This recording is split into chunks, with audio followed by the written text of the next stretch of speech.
Cosa vuol dire educare? Che cos'è educare? Spiegare bene una lezione? Non lo so, dare il voto giusto? Oppure portare a casa una programmazione ben fatta? È questo educare? E poi ho la fortuna, magari grazie al lavoro che faccio, di poter leggere libri come questo che presentiamo oggi, Conoscenza o barbarie, storia e futuro dell'educazione, e capisco che educare è prima di tutto un atto d'amore. Un atto d'amore ed anche, vi dirò di più, un atto politico e in questo momento, 2025, un atto di resistenza proprio. Entrare in una scuola con lo scopo di guardare negli occhi i propri studenti, cercare di accendere una luce, è davvero un atto di resistenza.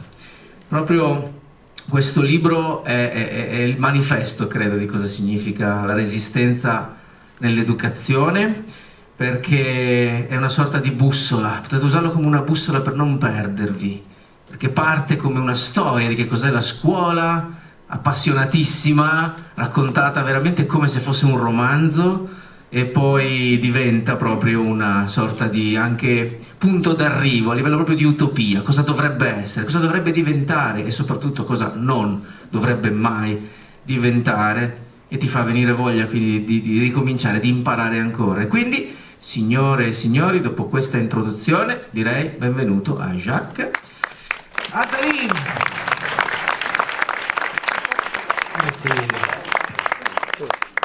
Allora, io parlerò, naturalmente il mio francese è assolutamente pessimo, quindi per mia fortuna il dottor Attali mi ha concesso di fargli le domande in italiano, lui capisce l'italiano, però giustamente perché vuole essere preciso nelle sue risposte, vuole dare delle risposte ben circostanziate, risponderà in francese, questo è il motivo per cui avete ricevuto in dotazione delle cuffie. Io prima di cominciare di entrare proprio direttamente dentro il libro, mi piacerebbe, quando mi hanno detto dai presenta, ho pensato la prima domanda che gli farò sarà questa: lei che studente è stato quando era dall'altra parte?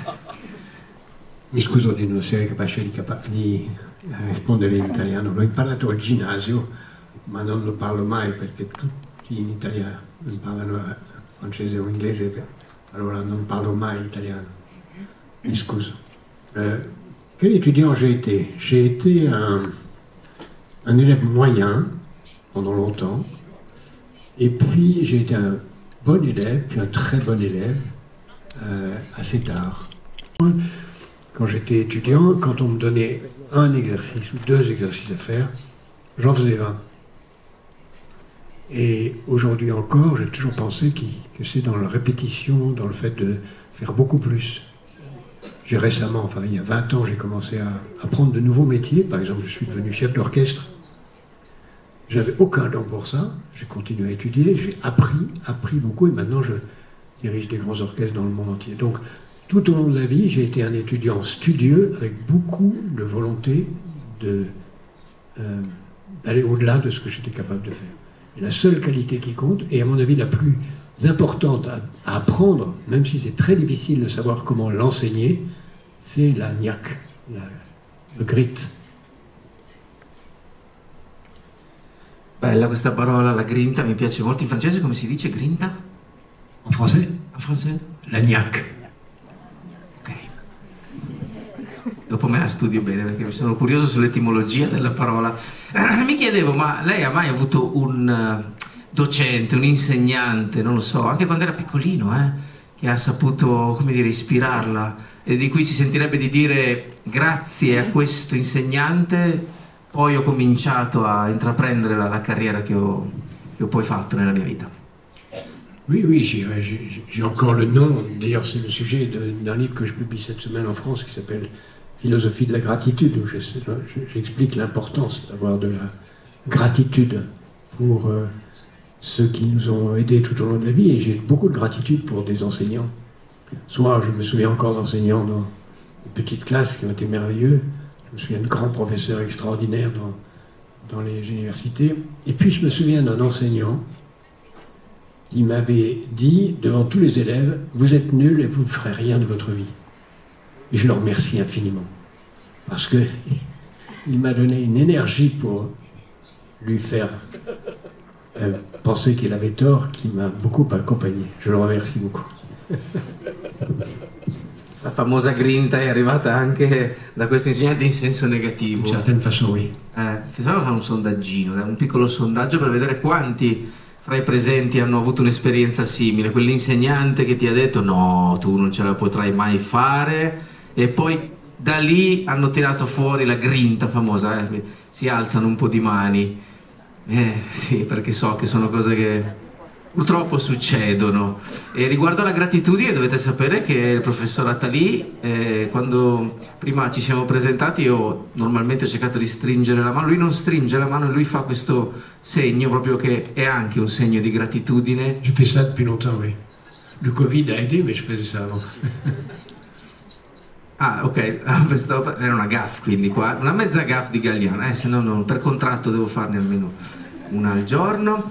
La mia quindi l'ho già fatta, la prima. Dunque, questo libro ha anche dei concetti nuovi che probabilmente non avete ancora, non siete stati ancora introdotti. Uno di questi è l'Homo Hyper Sapiens. Cos'è questo uomo ipersapiente? D'abord, c'est un livre... J'ai écrit beaucoup de livres sur l'histoire et l'avenir. J'ai toujours pensé, d'ailleurs j'ai publié chez Fazzi il y a 15 ans aussi un livre sur s'appelait Brève histoire de l'avenir, où j'essaie d'expliquer l'avenir à partir du passé. Je raconte le passé, je crois qu'on ne peut rien comprendre dans l'avenir si on ne connaît pas le passé. Et là j'ai voulu faire une histoire de l'avenir de l'éducation à partir du passé, donc je raconte l'histoire de l'éducation depuis moins 20 000 ans. Et l'éducation ne passe par l'école que très récemment. Le processus de transmission du savoir est d'abord fait par la tribu, la famille, puis par le travail, et puis par les forces politiques ou religieuses qui transmettent, et l'école, qui est d'abord un outil politique et religieux, ne devient un outil de savoir autonome que très récemment. Et on peut d'ailleurs se demander si la place de l'école comme mode de transmission du savoir n'est pas bientôt terminée. Parce que on peut même se demander si ce n'est pas une parenthèse dans l'histoire. Parce qu'il y a beaucoup d'éléments qui permettent de penser ça, et en particulier la question que vous avez posée. On a aujourd'hui les moyens de tout savoir par les nouvelles technologies qui mettent à notre disposition, et c'est rien à côté de ce qui vient demain, énormément de connaissances qu'on n'a pas besoin d'accumuler en soi, mais qu'on a à disposition.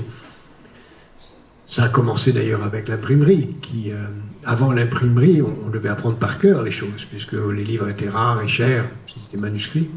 Et avec l'imprimerie, on a eu à disposition des choses qui d'ailleurs, à l'époque, a amené les gens à se dire « oh là là, c'est affreux, la mémoire ne va plus travailler, donc le cerveau va s'atrophier, et l'homme va disparaître ». Ce qu'on voit aujourd'hui comme débat sur l'intelligence artificielle, ça a eu lieu au XVe siècle, avec la disparition de ce qu'on appelait l'ars memoria, les livres qui apprenaient à apprendre par cœur.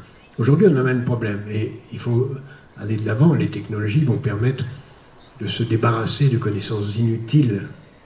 Il faut apprendre à apprendre. D'autant plus qu'il y a quelque chose de tout à fait nouveau aujourd'hui dans le processus de transmission. Et c'est pour ça que c'est important de comprendre depuis moins 20 000 ans pour avoir une idée vraiment de ce qui est nouveau, parce que sinon on croit que c'est nouveau alors que c'est pas nouveau.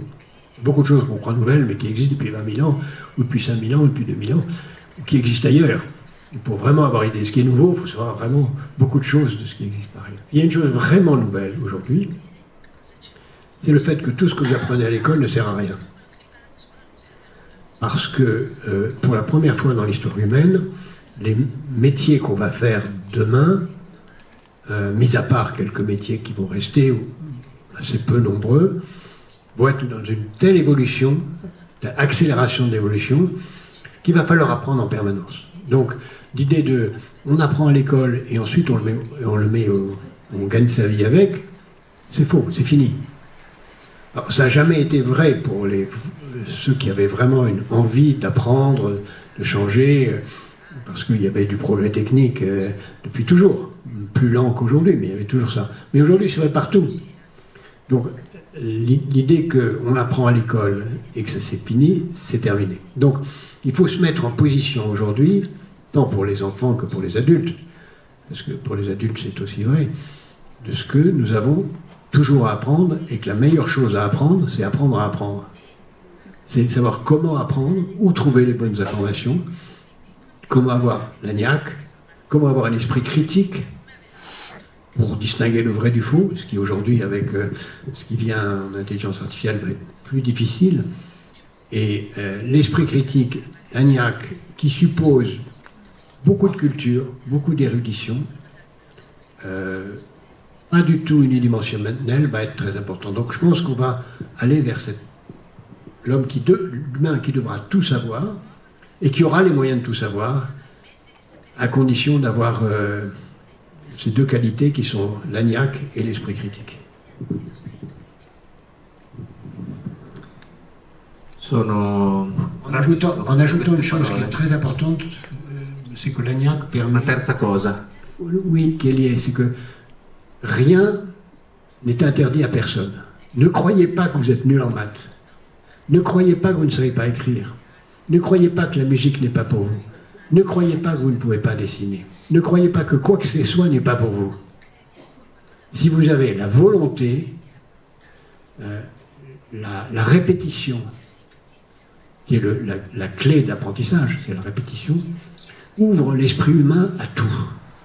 Et à un moment, quand on a vraiment répété des choses difficiles qu'on n'arrivait pas à faire, on s'aperçoit qu'il y a une porte qui s'ouvre et on y arrive. C'est vrai pour tout le monde. Si on a la volonté, si on veut y arriver, rien n'est fermé à personne. Grande messaggio di incoraggiamento, ma anche tipo cantare, che io sono stonatissimo, cioè anche queste cose qua. Vous n'avez pas essayé assez. Ha ragione, ha ragione. Senta un po', c'era questo grande scrittore italiano che probabilmente conosce, Italo Calvino, certo, che sosteneva proprio in una delle sue ultime interviste, prima di lasciarci, ha detto che una delle chiavi per il futuro è imparare poesie a memoria. Che mi rifaccio un po' a quello che ha detto lei, quindi adesso le voglio fare una domanda un po' che non è assolutamente in scaletta nel copione. Lei se si ricorda delle poesie a memoria? Alors, chacun a sa mémoire. D'abord, Italo Calvino est un de mes auteurs préférés. J'ai écrit mon dernier roman fondé sur son roman Le Baron Perché, qui est un chef-d'œuvre absolu pour moi. Mais j'ai surtout une mémoire visuelle.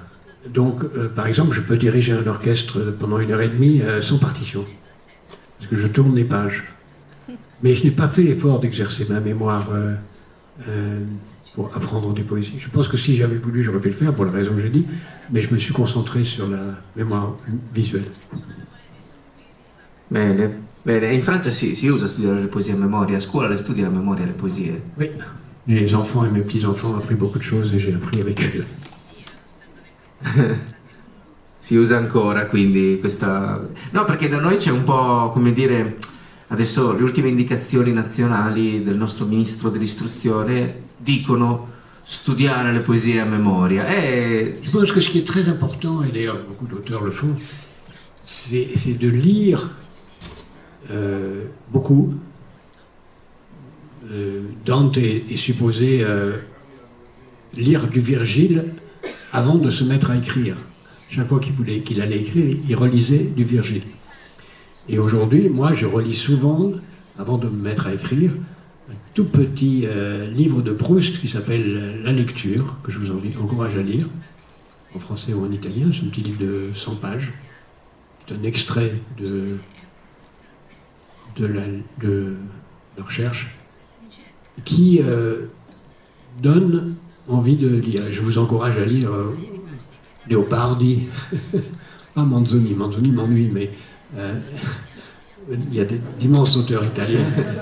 Pardon, je dis ça, mais il faut lire beaucoup, et c'est plus qu'en apprenant par cœur, à mon avis, qu'on forme un esprit. Il faut lire beaucoup, de toutes sortes, si possible dans beaucoup de langues. Je peux lire dans 6 ou 7 langues, donc il faut lire dans beaucoup de langues. Grazie, direi che siamo anche nel posto giusto dove lanciare questo incoraggiamento. Su Manzoni ho sentito un brusio volare, cioè, che non era un brusio di disapprovazione, cioè non è che, anzi, forse qualcuno dice che magari a scuola... C'est encore obligatoire i promessi sposi all'école in Italia?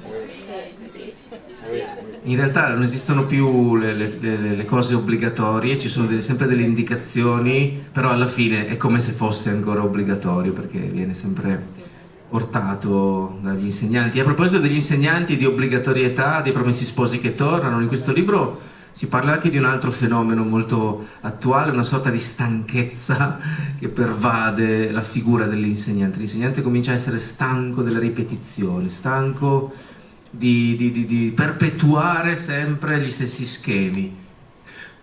Dans ce livre, j'essaie d'expliquer à la fois le passé et ce qui vient. Et on a beaucoup de chance dans le domaine de l'éducation, c'est qu'il y a, c'est un des rares domaines où il y a des comparaisons faites par une institution internationale extrêmement crédible qui s'appelle l'OCDE, qui compare les méthodes d'enseignement et les résultats de l'enseignement un peu partout, et qui permet de classer. On s'aperçoit que l'Italie et la France sont plutôt mal classés, sinon très mal, et qu'il y a deux méthodes pédagogiques qui marchent, qui sont totalement contradictoires. L'une qui est la méthode de l'Europe du Nord, qui marche en Finlande mieux que dans les autres pays d'Europe du Nord. En passant, un système d'éducation peut s'effondrer très rapidement. Et en 20 ans, il y avait un excellent système qui est le suédois qui s'est effondré, mais le système finlandais est considéré comme le meilleur du monde.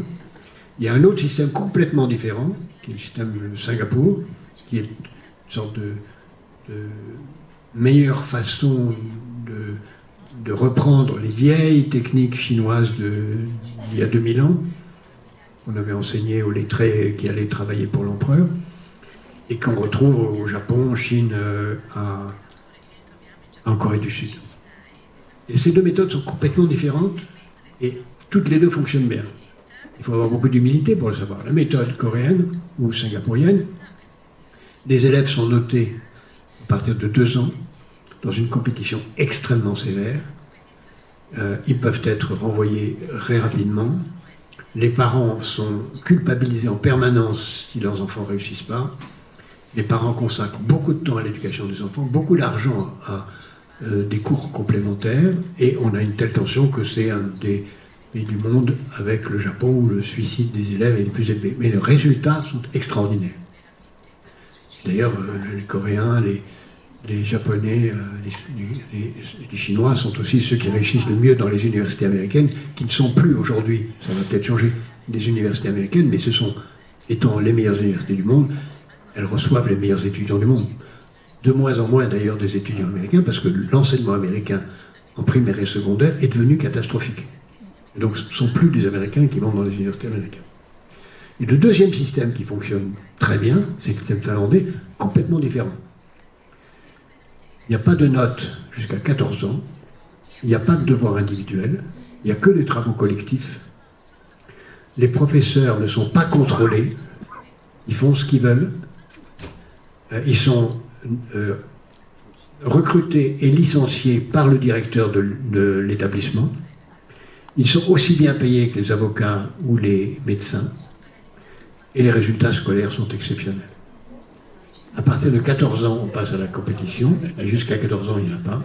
Les résultats sont exceptionnels parce que tout est fondé sur l'altruisme, l'apprentissage par l'autre, le conseil des pairs, PAIR, il y a plusieurs façons d'écrire père ou de dire père, je dis ça pour l'excellent interprète, qui fait qu'on apprend mieux quand on apprend ensemble.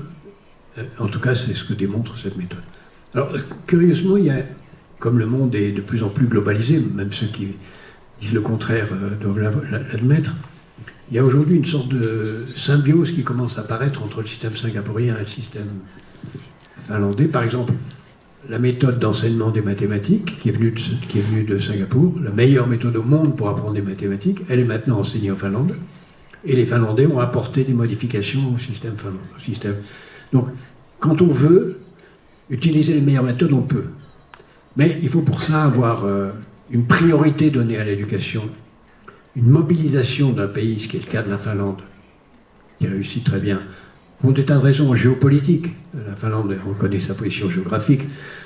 Tout petit pays, 5 millions, 6 millions d'habitants, qui tient par la force de sa population et de son niveau intellectuel face à un géant voisin, et Singapour qui peut disparaître d'un trait de plume si les Chinois le décident. Donc ces deux pays ont une caractéristique particulière, c'est qu'ils ont peur de disparaître.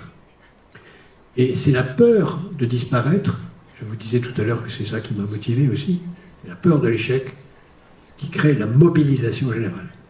En France, en Italie, dans beaucoup d'autres pays, on n'a pas cette peur. On a ce qu'on appelle en français une dolce vita, douceur de vivre, qui fait qu'on n'a pas peur de disparaître. Quand on n'a pas peur de disparaître, on est sûr de disparaître.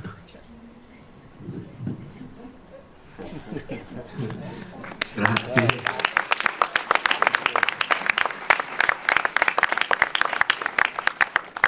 Quando ha detto dolce vita ho sentito di nuovo lo stesso brusio di prima cioè, dico, non tutti insomma potrebbero definire la propria una dolce vita, credo, soprattutto se sono insegnanti, perché penso che ce ne siano qua in mezzo a noi, e a tal punto voglio fare un atto masochistico, voglio farmi del male, voglio chiederle quanto prende un insegnante di scuole medie in Francia, visto che ha citato lo stipendio degli insegnanti.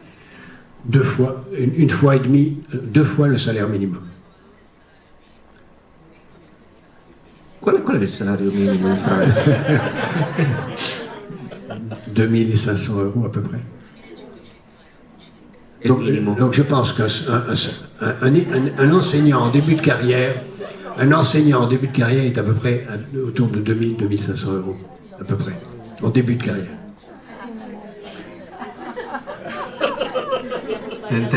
Forse vedo gente già sui siti di voli Ryanair per partire per la Francia, perché da noi non è proprio così.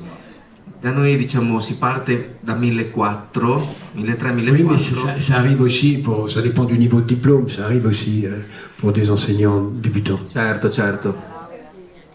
No, certo. Ça arrive aussi pour des enseignants débutants. Va bene. Mais le niveau de salaire en France est très contesté par les enseignants, mais il est très inférieur au niveau de salaire allemand. Les enseignants allemands ont un salaire 2 fois supérieur au niveau français. Et eux-mêmes ont un salaire inférieur aux enseignants d'Europe du Nord. C'est tout. Un pays se juge par la part de son argent qu'il donne à l'enseignement. Hein. S'il ne donne pas d'argent à l'enseignement, il disparaît. Questa frase è da stampare, da mettere proprio lì, perché è proprio vero, io la sento molto vera come affermazione. Eppure gli insegnanti, come ci ha già ben spiegato finora, possono essere davvero cruciali, possono essere davvero quelli che ti danno quella famosa grinta, che poi ti fa affrontare tutte le sfide della vita, e fra le sfide del futuro, quello che si sta aprendo adesso, nel libro si parla di un futuro in cui nessuno di noi farà un solo mestiere. E nella nostra vita saremmo costantemente principianti in qualcosa, staremmo sempre imparando cose nuove. Ecco perché a scuola è così importante disporsi sempre non tanto a sapere cose, ma avere un'attitudine verso una sorta di fame di imparare sempre cose nuove. E quindi questo è il futuro che ci aspetta, un mondo... Et je donne dans le livre deux orientations différentes suivant... Il y a 2 évolutions qui ont lieu. D'abord, une évolution démographique qui est différente dans les pays du Sud et dans les pays du Nord, même si parfois certains pays du Sud sont déjà des pays du Nord, c'est l'effondrement démographique. On parlait de la Corée tout à l'heure, dans 4 générations, il n'y a plus de Coréens. Dans 4 générations, il n'y a plus de Coréens. Donc il va se passer quelque chose. Mais l'effondrement démographique, qu'on connaît aussi en Italie, crée un système où il y a plus de moyens possibles pour l'éducation, puisqu'il y a moins d'élèves. Mais en même temps, il y a des besoins très différents. Et dans les pays du Sud, en particulier en Afrique, en Inde, en Amérique latine, le système scolaire est en train de s'effondrer parce qu'il y a 100 élèves par classe, le niveau des professeurs est catastrophique, et donc on retourne, même si pendant une période qui est les années 80, à peu près tout le monde savait lire et écrire, c'est en train de s'effondrer, avec à la fois trop d'élèves par classe, un abandon de l'école, une montée du fondamentalisme qui est liée aussi à l'abandon de l'école, qui fait qu'on retourne à un obscurantisme, c'est pour ça que le livre porte ce titre, il y a une montée de l'obscurantisme liée à l'absence d'école. C'est le cas en Inde, mis à part la classe moyenne supérieure. Et puis il y a un autre obscurantisme qui est l'obscurantisme lié à un mauvais usage des technologies, où on considère que la vérité et le mensonge ont la même valeur. Quand on n'a pas l'esprit critique, quand on considère que celui qui parle le plus fort a raison, on en revient à l'apologie de l'ignorance. Et ça c'est vrai aujourd'hui, en particulier avec le fait que les nouvelles technologies permettent de faire dire tout et n'importe quoi à n'importe qui, et donc de faire croire tout et n'importe quoi. Et donc le vrai n'est plus là. Donc il y a un vrai danger d'obscurantisme démographique, pour la raison que j'ai dit tout à l'heure, et d'obscurantisme technologique, pour l'autre raison. Ça, c'est des dangers extrêmement présents, à un moment où, au contraire, on pourrait avoir une extraordinaire mise en commun des cerveaux humains, où on pourrait créer un cerveau collectif incroyablement compétent, qui existe déjà de toute façon. Prenez l'exemple formidable de Wikipédia, que M. Trump essaye de détruire. Il a raison, de son point de vue. Wikipédia est un cerveau collectif humain not for profit, extraordinaire. On pourrait imaginer cela dans beaucoup d'autres domaines. C'est en train d'apparaître, et donc créer les conditions d'un savoir commun. Pour ça, il faudrait avoir vraiment une sorte de communauté scientifique très puissante qui existe. On le voit en particulier dans le domaine aussi du climat, où il y a une communauté scientifique extraordinaire que M. Trump est en train de détruire sciemment. Il interdit les financements américains sur le climat, alors qu'il y a une communauté scientifique extraordinaire qui a produit les rapports ce qu'on appelle le GIEC, qui nous permet de savoir vraiment où on en est. Donc il y a à la fois un obscurantisme général qui est possible et une potentialité de savoir commun de l'humanité extraordinaire. Les deux sont là, et je pense que à la fin, la lumière, le jour triomphe toujours sur la nuit, à la fin. Mais la nuit peut être plus longue que prévu. Bene, si fa per dire, dopo questa ultima, insomma, affermazione tosta da uno che ha uno sguardo così dentro il futuro, penso che ci serva comunque, anche per aprire gli occhi, perché ha citato, secondo me, un tema tanto importante, cioè il fatto che queste tecnologie purtroppo oggi sono in mano principalmente a persone che le vedono come una forma di profitto, e in questo modo è difficile che vengano usate in modo virtuoso, cioè in modo positivo. Il y a des tas de choses qui se font. Je donne dans mon livre 20 réformes que tout pays pourrait faire pour aller vers le meilleur système éducatif, 20 réformes très faciles à mettre en œuvre, qu'un pays pourrait mettre en œuvre en un an. Mais en même temps, il y a aussi des usages des technologies qui sont formidables. Tout le monde, et moi le premier, je dis que TikTok est très dangereux, et que les jeux vidéo sont très dangereux. Au Canada, dès aujourd'hui, les jeunes passent plus de temps sur TikTok et sur les jeux vidéo qu'ils ne sont à l'école. Plus de temps sur TikTok et les jeux vidéo qu'à l'école. C'est vertigineux, et ça s'est fait en 3 ans. Or, les jeux vidéo peuvent être une formidable façon d'enseigner. On peut imaginer des jeux vidéo incroyablement utiles en matière pédagogique. Il y a des jeux vidéo aujourd'hui d'ailleurs qui sont incroyablement sérieux dans ce qu'ils véhiculent. Même un jeu très a priori purement de jeu qui s'appelle Assassin's Creed. Qui est-ce qui a déjà joué à Assassin's Creed? Personne ici. C'est un jeu remarquable qui est fondé sur un environnement historique incroyablement précis. Si vous voulez comprendre quelque chose sur l'Égypte, en dehors d'aller au musée de Turin, jouer à une des versions d'Assassin's Creed qui se passe en Égypte, vous allez apprendre énormément de choses sur l'Égypte. Et donc, on peut faire des jeux vidéo qui apprennent énormément de choses. TikTok, aux États-Unis et dans d'autres pays, il y a des millions de jeunes qui ont inventé une façon de transmettre des savoirs par TikTok. Ils font des vidéos pour enseigner un théorème à leurs camarades de classe, et ils deviennent des influenceurs mathématiques ou des influenceurs de grammaire. Et ils enseignent les bases, et on a aujourd'hui sur TikTok, en Allemagne, en France, aux États-Unis, tout le programme du secondaire qui est couvert par des vidéos TikTok. Tout le programme du secondaire qui est couvert. Des vidéos qui sont faites, pardon, pas par des profs, mais par des élèves qui enseignent à leurs camarades de classe. Et c'est très efficace. Il y a des usages, des technologies qui peuvent être formidables. Insomma, saremo sostituiti dai nostri allievi in pratica, è così che andrà. Vous allez apprendre beaucoup de vos élèves et ils vont apprendre de vous. Certo, e infatti ha citato le 20 raccomandazioni per il mondo, che sono come una sorta di appendice finale del libro. Vi consiglio davvero di leggerle perché vi rimettono un po', come dire, speranza. Garantire a tutti l'accesso ai beni relativi all'economia della vita, quali l'istruzione, l'abitazione, l'alimentazione, la sicurezza e le cure fisiche e mentali. Garantire a tutti il diritto universale alla formazione continua per tutta la durata della propria esistenza e riconoscere l'istruzione come un bene universale accessibile a chiunque, indipendentemente da genere, reddito, origine, identità, limiti.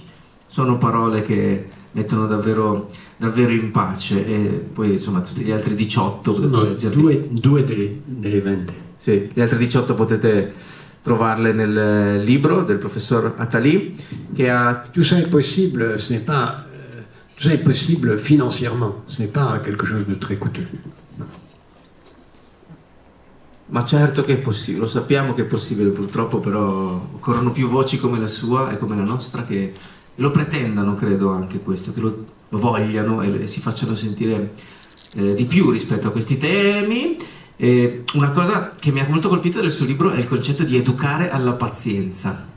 È un tema che mi sta molto a cuore perché insegnando io alle scuole medie vedo che è proprio un tema del presente, questa pazienza, questa parola che sta diventando obsoleta, il concetto di attesa di qualcosa. La patience renvoie à la ténacité, à la résistance à l'échec. Ça renvoie aussi à ce que je disais tout à l'heure. Quand on a échoué, il ne faut pas abandonner, il faut avoir la ténacité, la patience de continuer. Considérer l'échec comme une façon d'apprendre, et non pas comme j'y arriverai jamais. Voilà. Donc avoir confiance en soi, et ça c'est pour ça que les parents aussi ont un rôle très important à jouer. Créer les conditions de la confiance en soi. Il faut s'aimer soi-même avant d'aimer les autres. D'ailleurs, la parole biblique, c'est tu aimeras les autres comme toi-même. Si tu t'aimes pas toi-même, comment tu vas aimer les autres? Donc il faut s'aimer soi-même et avoir le sentiment qu'on peut aller très loin. Et là, c'est ça le grand danger des technologies modernes, c'est qu'on passe, on scrolle, on zappe très vite, alors qu'au contraire, la patience, la ténacité sont très importantes. Il faut découvrir l'extraordinaire plaisir d'avoir enfoncé une porte qui vous résiste. Ça exige de la patience.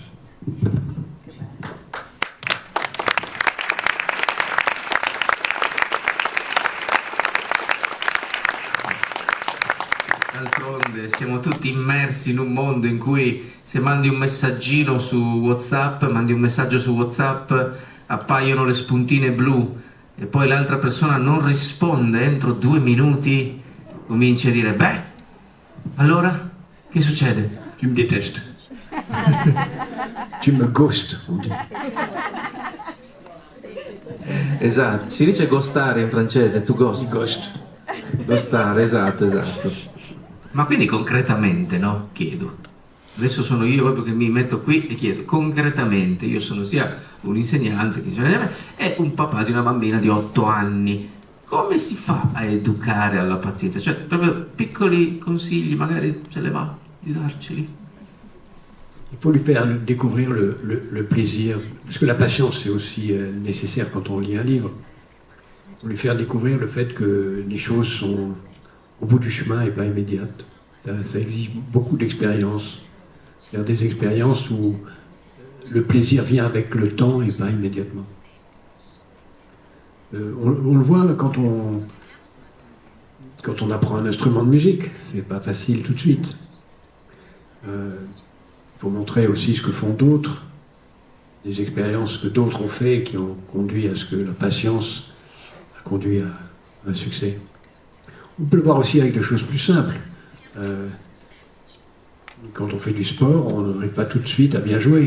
Donc la patience est nécessaire aussi, elle est nécessaire partout. Il y a beaucoup de façons de démontrer qu'elle est utile. Quindi uno strumento musicale può essere un metodo per avvicinare all'arte della pazienza. Lei è un uomo paziente? Sì, si vede che lei è un uomo paziente. Pas patient, je suis tenace. C'est pas la même chose. Però quindi è un po' impaziente anche se non è Non, je suis pas patient du tout en réalité. tenace. Tenace, oui. J'aime bien faire les choses plus vite. Tenace. Bien, mais vite. Ok. Quindi lei è sposato, le chiedo a questo punto, cioè... Je ne réponds pas aux questions privées. Scusi. Ha ragione, professore, ha ragione. Torniamo a noi, dai. Torniamo a come deve essere allora, cioè questo insegnante del futuro. Come si deve porre di fronte a questi ragazzi che vede tutte le mattine, entrano in classe? Cosa deve diventare l'insegnante del futuro? Ça dépend beaucoup de tas de choses. Ça dépend des parents. Je crois qu'un enseignant doit créer un lien avec toute la communauté. Il doit être très, très lié avec les parents. Il doit créer une connivence permanente avec eux, même si les parents souvent n'aiment pas ça. Il doit avoir une vraie relation personnalisée avec les parents. Il doit créer les conditions de la curiosité des enfants. Il doit aussi, je pense, leur faire peur avec l'échec. Mais rien ne remplace ce que vous avez dit vous-même en commençant, c'est-à-dire l'amour des enfants. Si vous n'avez pas, si les élèves, c'est vrai à tous les niveaux, c'est vrai aussi dans le milieu professionnel, si les gens ne ressentent pas que vous avez pour eux de l'amour, vous n'allez nulle part. Si les gens ne ressentent pas que vous ressentez sincèrement les choses, par exemple, quand moi j'ai été professeur en université pendant très longtemps, je n'avais jamais un papier devant moi. Jamais. J'enseignais sans notes. Je n'ai jamais fait une conférence avec un papier devant moi. Parce que je crois qu'il est très important d'avoir les regards chez l'autre. Et si l'élève a le sentiment que vous lisez, il dit mais à quoi il me sert?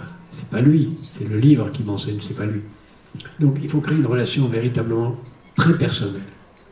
C'est d'ailleurs vrai aussi avec un orchestre. Si vous regardez la partition et vous ne regardez pas les musiciens, vous êtes mort. Donc créer une relation personnelle, les yeux dans les yeux, est très important. Voilà, quelques conseils de base. Qua ci sta tutto.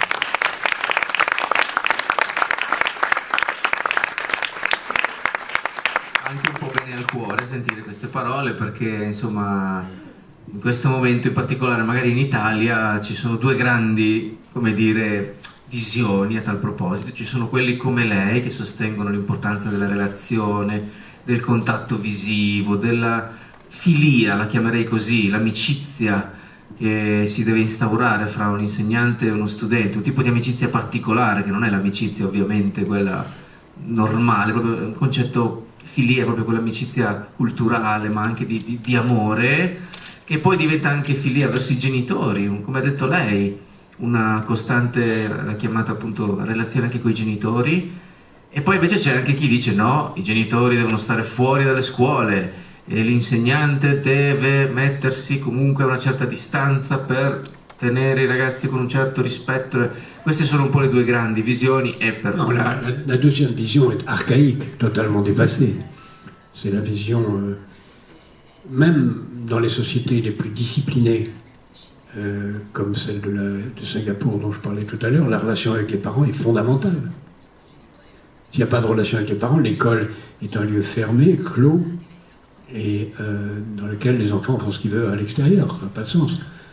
Le point, l'école, c'est peut-être le plus important que je n'ai pas dit, l'école n'est qu'une dimension de la transmission. L'école n'est qu'une dimension de la transmission. Il faut penser la transmission dans un ensemble. Les parents transmettent des valeurs.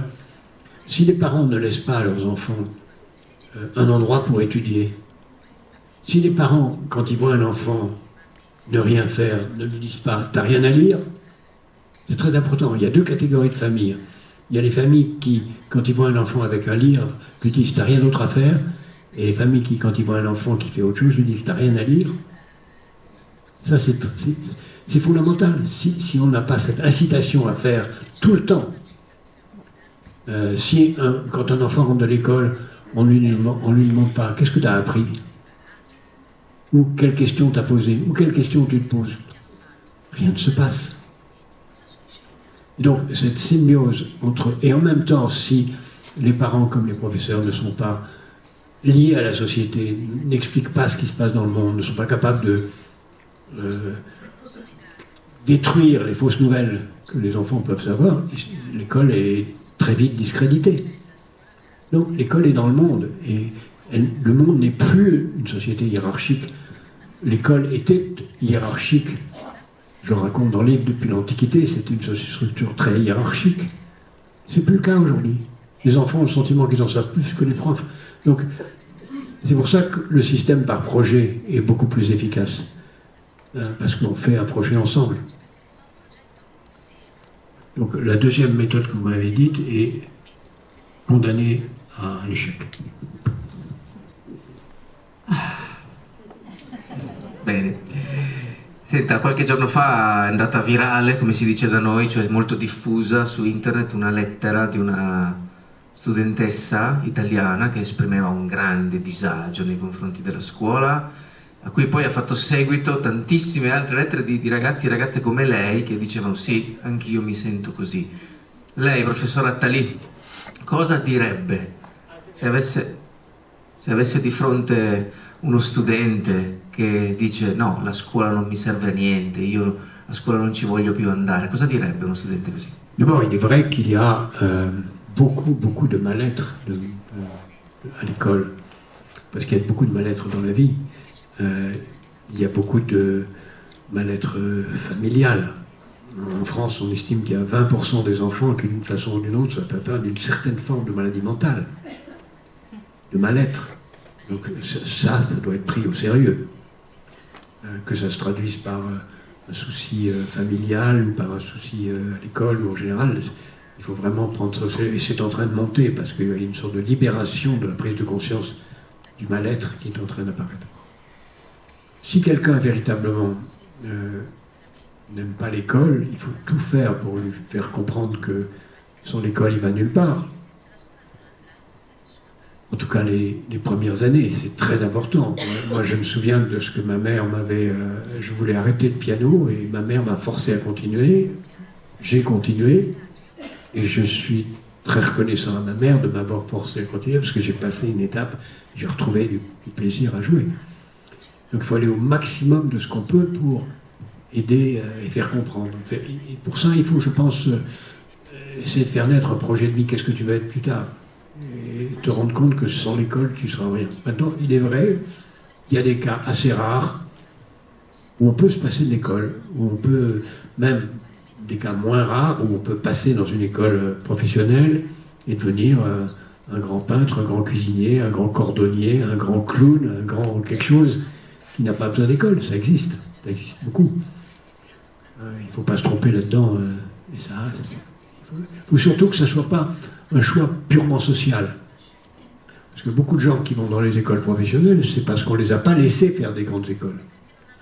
Et en général, des gens qui ne veulent pas aller à l'école, c'est parce qu'on ne leur a pas montré toute la possibilité d'aller à l'école. Ce sont des gens qui sont... Je dis, de toute façon, j'y arriverai pas, c'est pas pour moi, c'est pas pour mon milieu social, je ne pourrais pas faire tel ou tel métier. Si une société permet à tout le monde d'arriver à l'excellence, il y aura moins de gens qui pourront quitter l'école. Grazie professore.